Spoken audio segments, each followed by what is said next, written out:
एक बार फिर से आप सभी दर्शकों का आपके अपने स्टडी मेंटर यूट्यूब चैनल पर हार्दिक स्वागत है। आज के वीडियो में हम आपके सामने लेके आए हैं new NCERT class 12th। Subject रहेगा अपना हिस्ट्री। इसके पहले जो 2 चैप्टर हैं वो हमने कंप्लीट कर लिए हैं। आज का अपना जो ये चैप्टर है ये है चैप्टर नंबर 3, जिसका टाइटल है बंधुत्व, जाति तथा वर्ग। इसमें आरंभिक समाज जो है उसके बारे में हम देखने जा रहे हैं। इसमें हम अध्ययन करेंगे महाभारत कालीन प्रमुख ग्रंथ, समाज और संस्कृति से संबंधित जो भी बातें हैं वो हम आज के इस वीडियो में देखने वाले हैं। अगर आपने अभी तक चैनल को सब्सक्राइब नहीं किया है तो चैनल को सब्सक्राइब ज़रूर कर लें ताकि आने वाले वीडियो की सूचनाएं आपको तुरंत प्राप्त हो सकें। इसमें हम आपके सामने लेके आए हैं जो सेवारत शिक्षकगण हैं, उन्होंने शेखावाटी मिशन 100 नाम से कुछ इम्पोर्टेंट क्वेश्चन तैयार किए हैं। ये क्वेश्चन आपकी बोर्ड एग्ज़ाम को देखते हुए तैयार किए गए हैं ताकि विद्यार्थी जो है वो बोर्ड परीक्षा में अच्छे अंक अर्जित कर सके। तो शुरू कर रहे हैं अपना आज का पहला क्वेश्चन।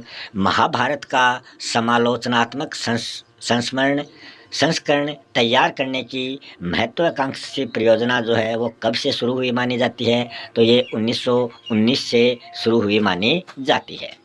समालोचनात्मक संस्करण हेतु महाभारत की विभिन्न लिपियों में लिखी गई संस्कृत पांडुलिपियों को एकत्रित किया गया है।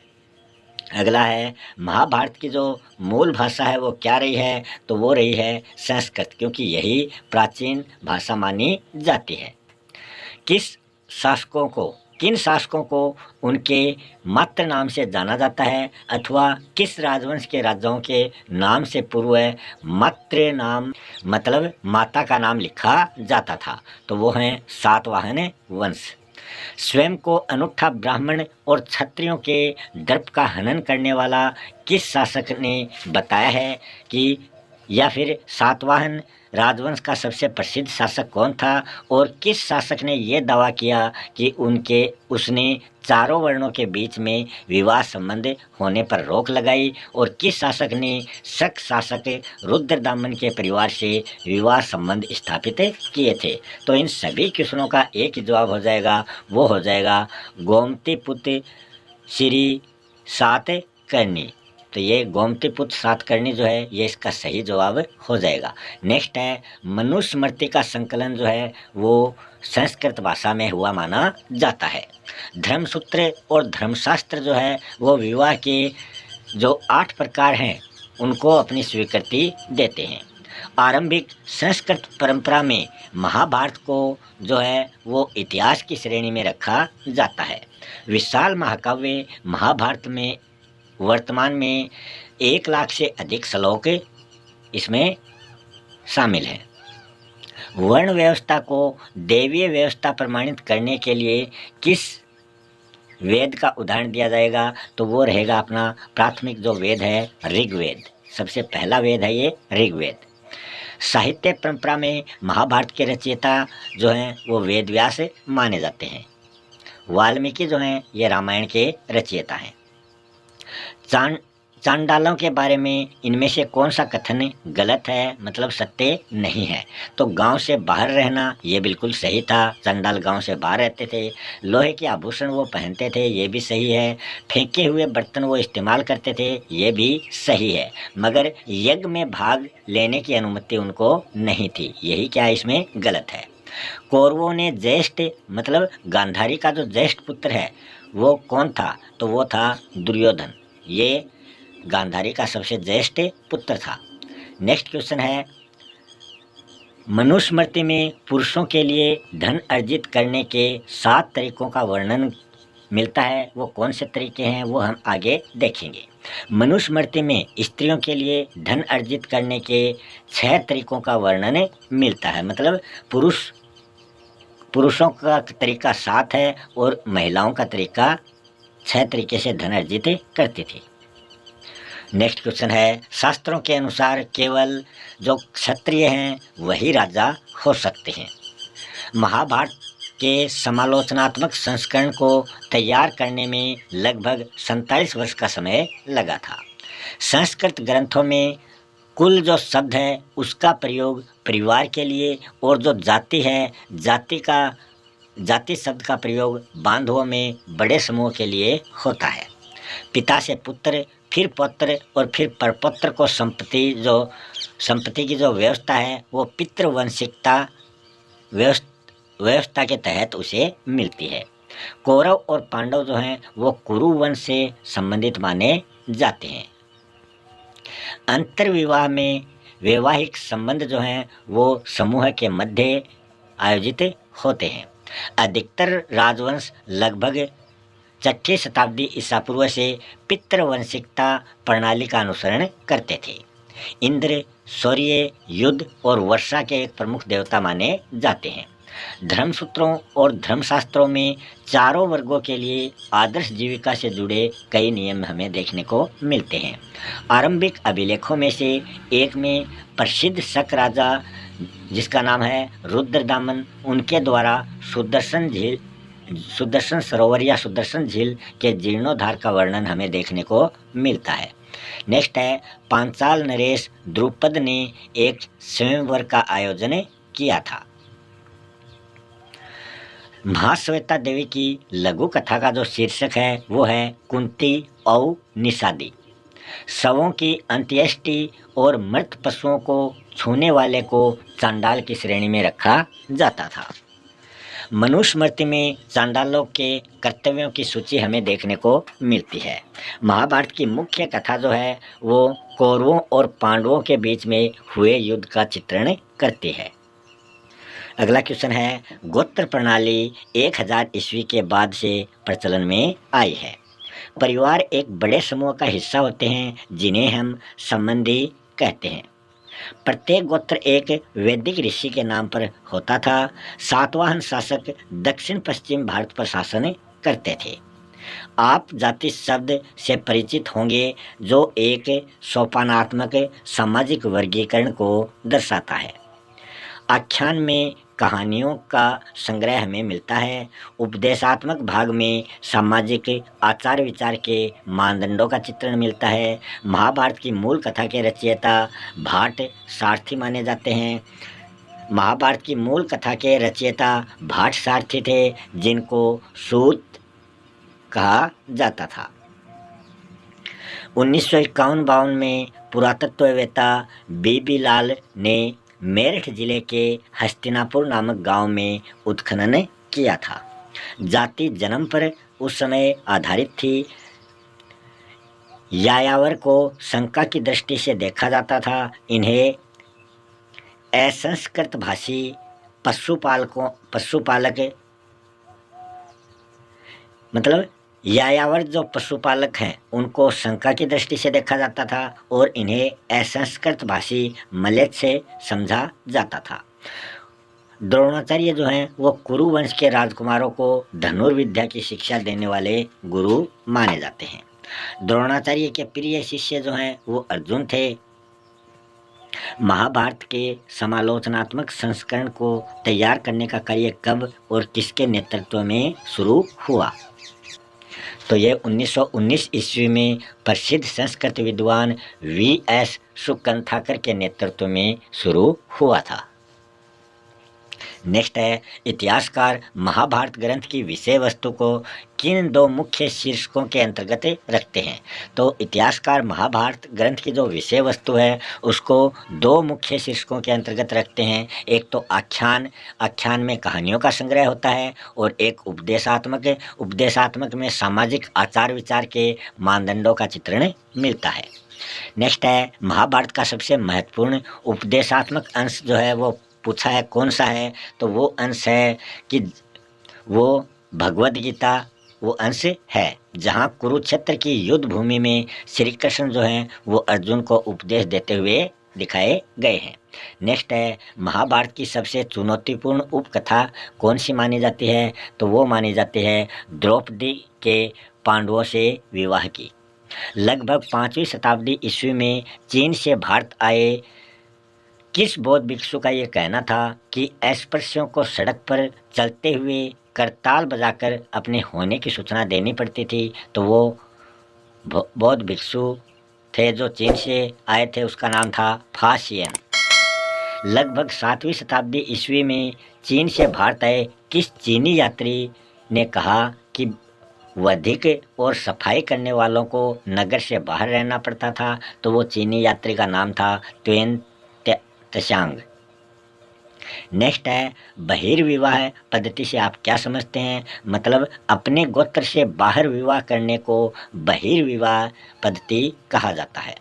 मनुस्मृति का संकलन जो है वो कब और किस भाषा में हुआ है? तो लगभग 200 वर्ष ईसा पूर्व से 200 ईस्वी के मध्य मनुस्मृति का संकलन हुआ और इसकी जो भाषा थी वो संस्कृत थी। सातवाहन राजाओं को उनके मातृ नाम मतलब माता के नाम से उद्भूत चिन्हित किया जाता था। तो क्या सातवाहन राजवंश के राज सिंहासन का उत्तराधिकार मातृवंशिक होता था? तो ये बिल्कुल गलत है, नहीं होता था। सातवाहन राजाओं में राज सिंहासन का उत्तराधिकार जो है वो पितृवंशिक होता था। नेक्स्ट क्वेश्चन है स्त्री धन को परिभाषित कीजिए। तो इसका जवाब हो जाएगा विवाह के समय मिले उपहार पर स्त्री का स्वामित्व माना जाता था, इसे ही स्त्री धन की संज्ञा दी जाती थी। लगभग 5वीं शताब्दी ईस्वी के किस अभिलेख से रेशम जो है वो बुनकरों की एक श्रेणी का वर्णन मिलता है? रेशम जो बुनकर हैं उनकी श्रेणी का वर्णन मिलता है, तो वो मध्य प्रदेश का जो मंदसौर अभिलेख है उसमें इनका वर्णन मिलता है।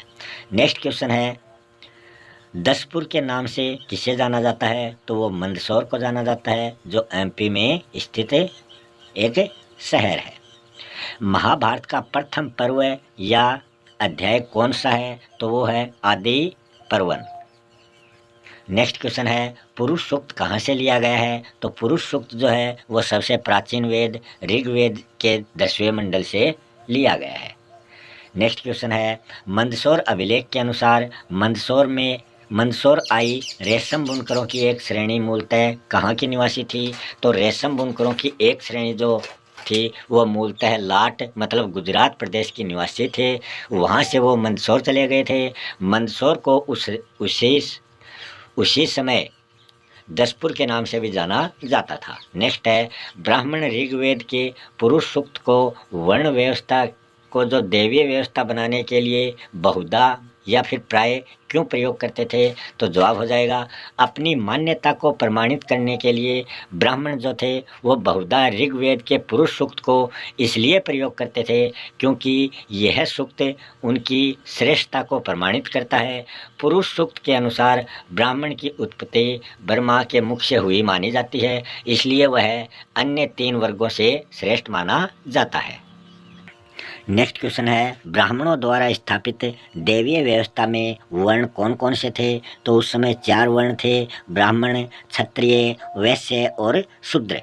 कुरुओं की राजधानी का नाम था हस्तिनापुर और पांडवों की पत्नी द्रौपदी जो थी वो पांचाल नरेश द्रुपद की पुत्री मानी जाती है।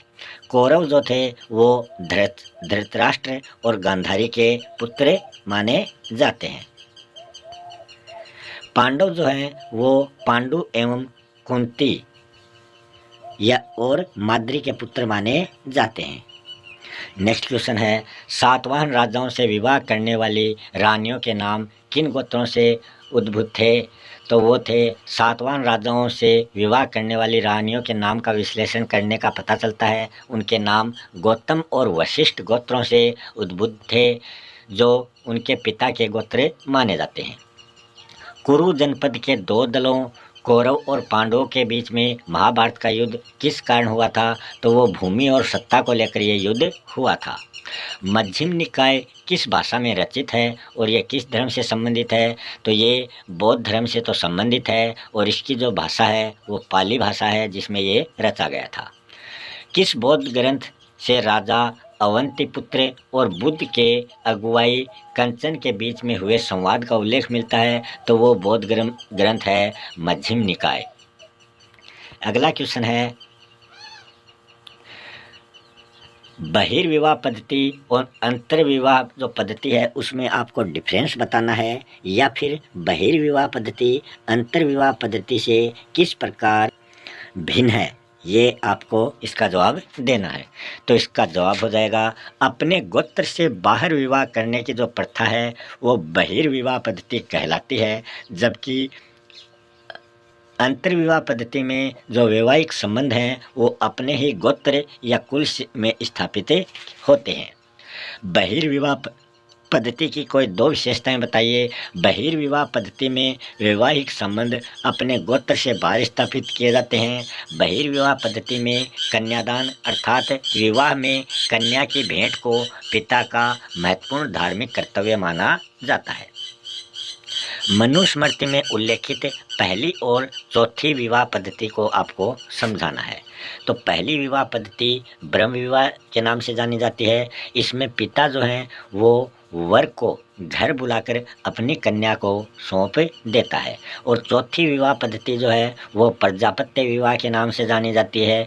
इस विवाह के अंतर्गत कन्या का जो पिता है वो वर को कन्या प्रदान करते हुए ये आदेश देता है कि दोनों साथ साथ मिलकर अपने कर्तव्यों का निर्वाह करें। तो ये इसमें अंतर है। मनुस्मृति में उल्लेखित पांचवी और छठी विवाह पद्धति को समझाइए। तो पांचवी विवाह पद्धति जो असुर विवाह के नाम से जानी जाती थी, यह विवाह विक्रय विवाह कहलाता था और इसमें कन्या का जो पिता है वो वर्ष से कन्या का मूल्य लेकर उसे बेच देता था। और छठी जो विवाह पद्धति है वो गंधर्व विवाह कहलाती है, जो कि एक प्रकार की लव मैरिज या प्रेम विवाह वो कहलाता था। इसके अंतर्गत क्या होता है, इसमें स्त्री और पुरुष के बीच में अपनी इच्छा से उनका संयोग होता है, मिलन होता है और वो विवाह के बंधन में बंध जाते हैं। नेक्स्ट है धर्मसूत्र एवं धर्मशास्त्र विवाह के 8 प्रकारों को अपनी स्वीकृति देते हैं। इनमें से कौन से विवाह उत्तम होते हैं और कौन से विवाह निंदनीय माने गए हैं। तो इसका जवाब हो जाएगा धर्मसूत्र एवं धर्मशास्त्र विवाह में 8 प्रकारों को अपनी स्वीकृति देता है। और वो 8 प्रकारों में से प्रथम जो 4 प्रकार हैं, मतलब ब्रह्म विवाह, देव विवाह, आर्ष विवाह और प्रजापत्य विवाह, इनको तो उत्तम श्रेणी में रखा गया है। जबकि अंतिम 4 जो हैं असुर विवाह है, राक्षस विवाह है, गंधर्व विवाह है, पैशाच विवाह है, इनको निंदित या निंदनीय श्रेणी में रखा गया है।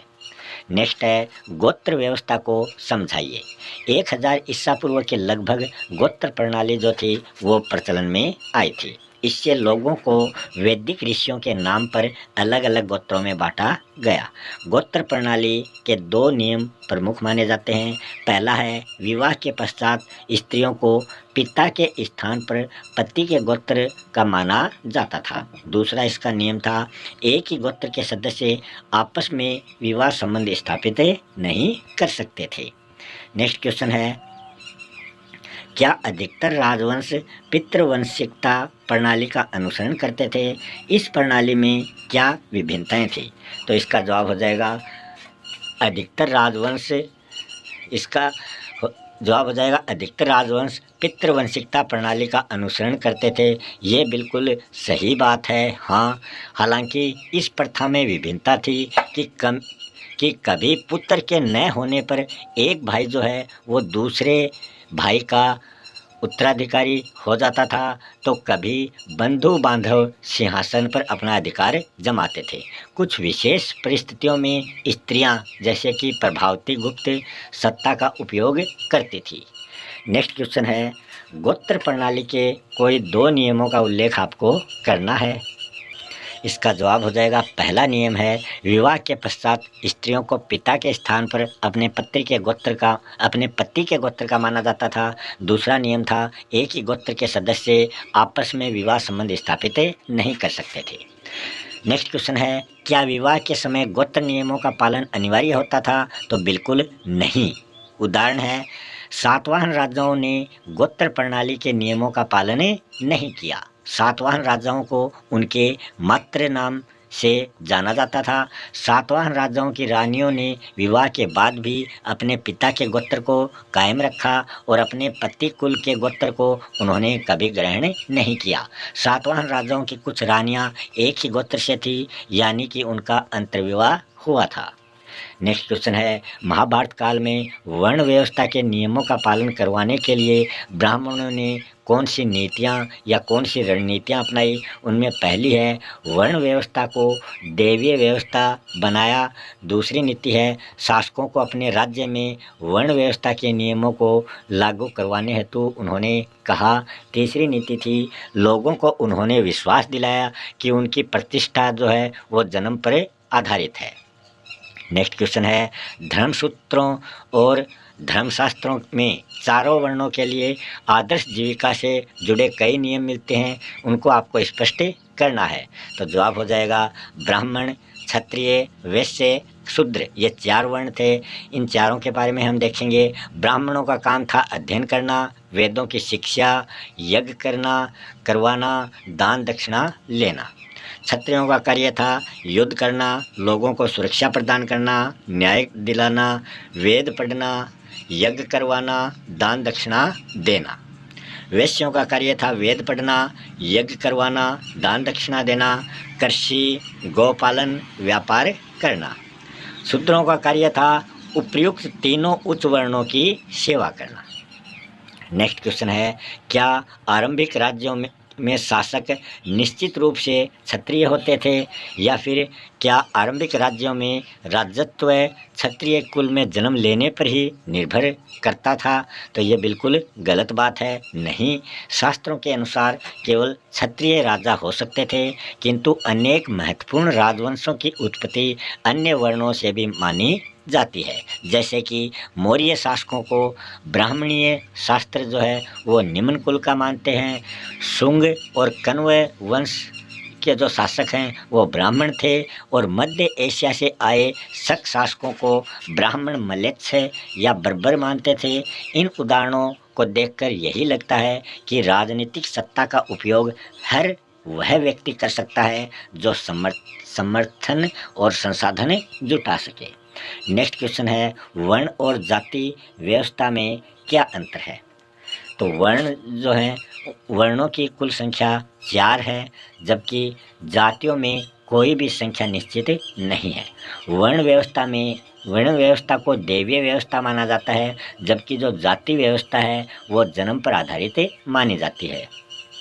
नेक्स्ट क्वेश्चन है, मनुस्मृति में चांडालों के कौन कौन से कर्तव्य इसमें बताए गए हैं? चांडालों के कई कर्तव्य हैं। उनमें से पहला है उन्हें गांव से बाहर रहना पड़ता था। दूसरा है रात्रि में गांव और नगरों में चल फिर नहीं सकते थे। अगला इसका कर्तव्य था उनका कि वे फेंके हुए बर्तनों का इस्तेमाल करते थे। चांडालों का अगला नियम कर्तव्य था मरे हुए लोगों के वस्त्र पहनते थे, लोगों की लोहे के आभूषण पहनते थे, ना कि सोने चांदी के, और वधिक मतलब जल्लाद के रूप में वो कार्य करते थे। नेक्स्ट है, चांडालों को वर्ण व्यवस्था वाले समाज से सबसे निम्न कोटि या फिर निचली श्रेणी में क्यों रखा जाता था? क्योंकि चांडालों को शवों की अंत्येष्टि करने तथा मृत पशुओं को छूने के कारण दूषित माना जाता था तथा उनके स्पर्श को भी अपवित्र माना जाता था। इस कारण उन्हें समाज की सबसे निचली श्रेणी में रखा जाता था। मनुस्मृति में पुरुषों के लिए धन अर्जित करने के कितने तरीकों का वर्णन है, इसका उल्लेख आपको करना है। तो मनुस्मृति में पुरुष जो हैं वो 7 तरीके से धन अर्जित कर सकते थे। कौन कौन से तरीके से? विरासत, खोज, खरीद, विजित करके, निवेश करके, कार्य के द्वारा और सज्जनों द्वारा दी गई भेंट से। तो ये 7 प्रकार से धन अर्जित करते थे पुरुष, और स्त्रियां जो थी वो 6 प्रकार से धन अर्जित करती थी। मनुस्मृति में स्त्रियों के लिए धन अर्जित करने के कितने तरीकों का वर्णन मिलता है? वो हमने बता दिया, 6 तरीकों का वर्णन मिलता है। उनका उल्लेख आपको करना है। तो पहला तरीका है वैवाहिक अग्नि के सामने मिली भेंट, वधु गमन के समय मिली भेंट, स्नेह के प्रतीक के रूप में प्राप्त उपहार, माता पिता द्वारा दिया गया उपहार, परवर्ती काल में मिली कोई भेंट, या फिर अनुरागी पति से प्राप्त भेंट। तो ये 6 तरीके से स्त्रियां जो हैं वो धन अर्जित कर सकती थी। नेक्स्ट क्वेश्चन है, नए नगरों के उद्भव से सामाजिक जीवन जो है वो किस प्रकार अधिक जटिल हुआ है? जवाब हो जाएगा नए नगरों के उद्भव से सामाजिक जीवन अधिक जटिल हुआ है। नगरों में व्यापार वाणिज्य व अन्य कारणों से लोगों का मेल मिलाप जो है वो हुआ है, जिससे नए विचारों का आदान प्रदान हुआ है। संभवतः इस वजह से आरंभिक विश्वासों और व्यवहारों पर प्रश्न चिन्ह लगाए गए हैं। नेक्स्ट है नए नगरों के उद्भव से सामाजिक जीवन में आई जटिलता का समाधान किस प्रकार किया जाता है। जवाब हो जाएगा सामाजिक जीवन की जटिलता से उत्पन्न चुनौती के जवाब में ब्राह्मणों ने समाज के लिए विस्तृत आचार संहिताएं तैयार की हैं। ब्राह्मणों को इन आचार संहिताओं का पालन करना होता था, किंतु बाकी समाज को भी इसका अनुसरण करना होता था। लगभग 500 ईसा पूर्व से इन मानदंडों का संकलन धर्मसूत्र व धर्मशास्त्र नामक संस्कृत ग्रंथों में किया गया है। नेक्स्ट क्वेश्चन है इतिहासकार किसी ग्रंथ का साहित्यिक स्रोत का विश्लेषण करते समय अनेक पहलुओं पर विचार करते हैं, उन पहलुओं का उल्लेख आपको करना है। इसका जवाब हो जाएगा पहला है ग्रंथ की भाषा, दूसरा ग्रंथ की विषय वस्तु, तीसरा है लेखक की जानकारी, चौथा है ग्रंथ का रचनाकाल। नेक्स्ट है महाभारतकालीन स्त्रियों की विभिन्न समस्याएं क्या थी, उनका उल्लेख आपको करना है। तो पहली समस्या थी स्त्री को भोग की वस्तु समझा जाता था। दूसरी समस्या थी स्त्रियां पैतृक संपत्ति में हिस्सेदारी की मांग नहीं कर सकती थी। अगली समस्या थी स्त्रियों की स्थिति पुरुषों से नीची थी, निम्न थी। अगली समस्या थी पत्नी को पति की संपत्ति के रूप में माना जाता था। अगली समस्या थी स्त्रियों को सीमित अधिकार प्राप्त थे। नेक्स्ट है महाभारत की सबसे चुनौतीपूर्ण उपकथा द्रौपदी के बहुपति विवाह के संबंध में इतिहासकारों के विभिन्न मत हैं, किन्हीं दो मतों का उल्लेख आपको करना है। तो इसमें पहला मत है विशिष्ट शासक वर्ग में बहुपति प्रथा का प्रचलित होना, और दूसरा मत है हिमालय क्षेत्र में आज भी बहुपति प्रथा का प्रचलन होना, और तीसरा है इसका युद्ध के समय स्त्रियों की कमी के कारण बहुपति प्रथा को अपनाया गया हो। नेक्स्ट है पितृवंशिकता एवं मातृवंशिकता में अंतर आपको बताना है। तो वो वंश परंपरा जो पिता के बाद में पुत्र और फिर पुत्र के बाद में पुत्र को और पुत्र के बाद में प्रपुत्र आदि में इस प्रकार से आगे बढ़ती है, वो पितृवंशिकता या पितृवंशीय सत्ता कहलाती है। जबकि मातृवंशिकता का अर्थ है वह वंश परंपरा जो माँ से जुड़ी हुई हो। नेक्स्ट क्वेश्चन है 600 ईसा पूर्व से 600 ईस्वी तक के मध्य आर्थिक और राजनीतिक जीवन में हुए अनेक परिवर्तनों ने समकालीन समाज पर क्या प्रभाव छोड़ा है। तो उसमें पहला प्रभाव है वन क्षेत्रों में कृषि का विस्तार हुआ, जिससे वहाँ रहने वाले लोगों की जीवन शैली में लगातार परिवर्तन हुआ है। दूसरा प्रभाव है शिल्प विशेषज्ञों के एक विशिष्ट सामाजिक समूह का उदय हुआ है। तीसरा इसका प्रभाव है संपत्ति के असमान विवरण ने सामाजिक विषमताओं को अधिक प्रखर बनाया है। तो इसी के साथ अपना आज का ये वीडियो यहीं समाप्त होता है। अगर आपने चैनल को सब्सक्राइब नहीं किया है तो चैनल को सब्सक्राइब कर लें, वीडियो को लाइक और शेयर करना न भूलें। मिलते हैं अगले वीडियो में किसी नए टॉपिक के साथ। तब तक के लिए आप सभी का बहुत बहुत धन्यवाद।